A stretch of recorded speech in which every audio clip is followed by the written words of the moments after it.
حضور نبی کریم صلی اللہ علیہ وآلہ وسلم کے بعد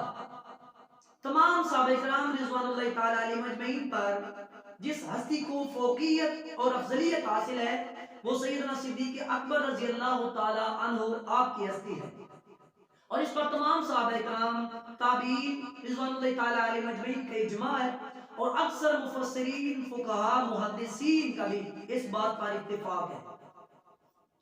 حضرت عبداللہ بن عمر رضی اللہ تعالی عنہ آپ سے مروی حدیث پاک ہے، بخاری شریف کی حدیث پاک ہے،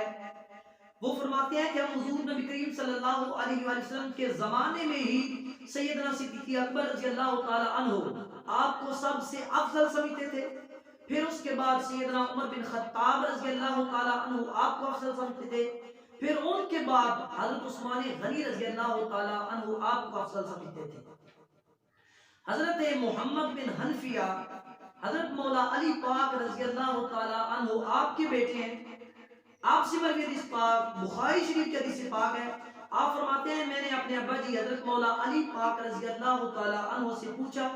کہ حضور نبی کریم صلی اللہ علیہ وآلہ وسلم کے بعد لوگوں میں سب سے افضل کون ہے؟ آپ نے ارشاد فرمایا حضرت ابو بکر صدیق رضی اللہ تعالی عنہ آپ ہیں۔ پھر فرماتے ہیں میں نے عرض کی ان کے بعد، فرمایا حضرت عمر بن خطاب ہے رضی اللہ تعالی عنہ۔